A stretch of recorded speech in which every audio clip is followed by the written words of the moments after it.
Hi, thank you so much for joining our first Mindful Monday, the series where we will be sharing tips, tricks, busting myths about how you can live a more mindful life.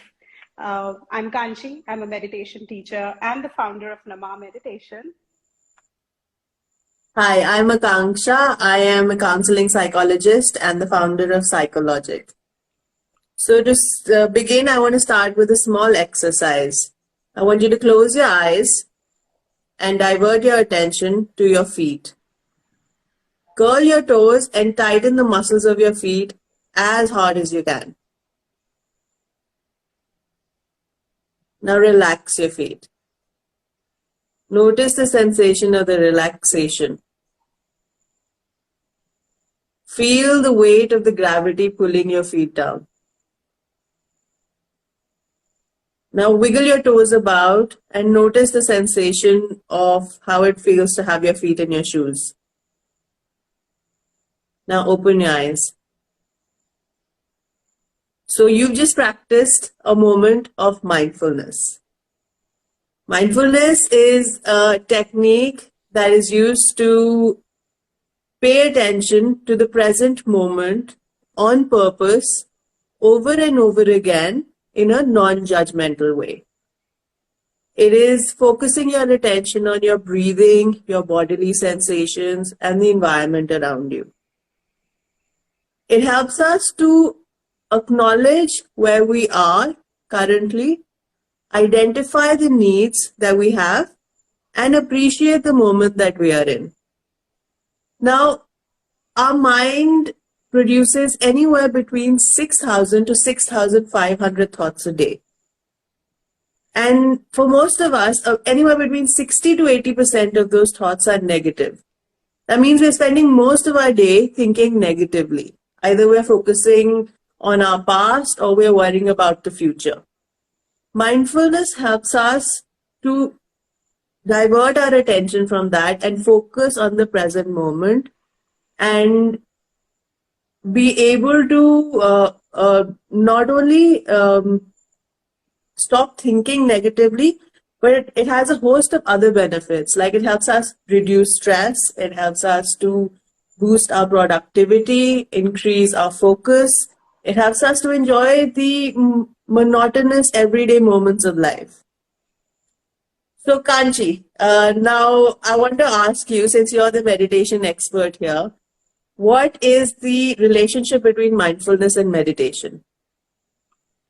Yeah, so the dictionary defines meditation as to sit in contemplative thought or to focus on a particular object or a sensation for a long period of time. But I think it goes a bit deeper than that. Meditation can help you connect with yourself on a very authentic and deep and profound level. And once you do that, you become more aware of your behaviors, your patterns, your life experiences. And with that awareness, you are then able to relate with the world around you. You become more aware of the day-to-day moment and the world around you.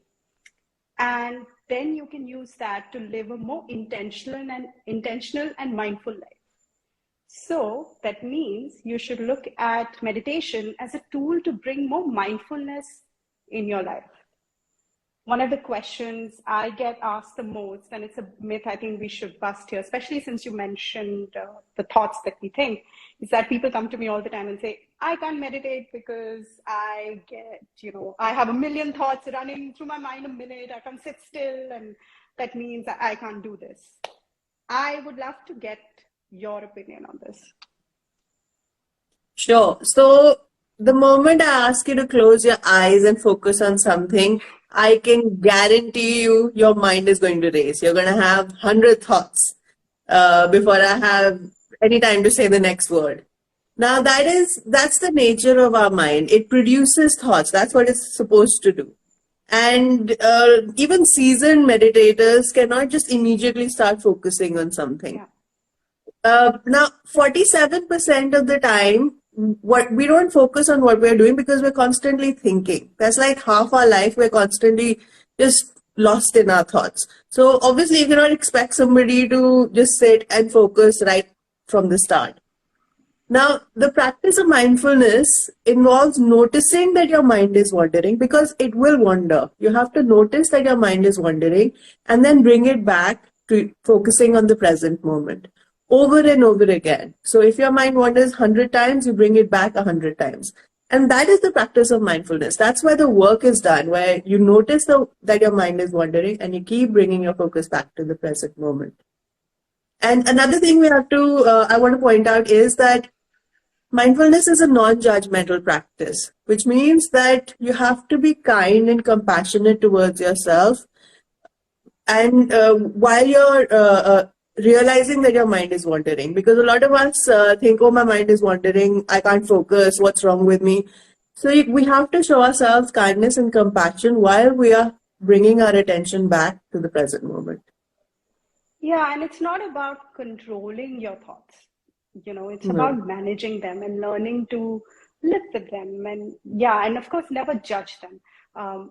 We often say that even while you're meditating, it's like, it's not about getting attached to your thoughts. You have to just sort of let them come, let them go, don't judge them, just let them be. And I think the same applies for mindfulness. So you've heard it from a professional psychologist, guys. There's absolutely nothing wrong with you. If your brain is sort of thinking so many thoughts, that's its job. And that's also why we are here, to help you with tips and tricks to live a more mindful, intentional, joyful, abundant life. And with that, we are going to be mindful of your time and keep this short and sweet. Let us know if you have any questions, what your thoughts are. DM us, leave them in the comments, and any topics or anything you'd like us to cover. If not, we will see you next Monday with a new topic around mindfulness. Thank you. Thank you, everybody. Bye. Bye.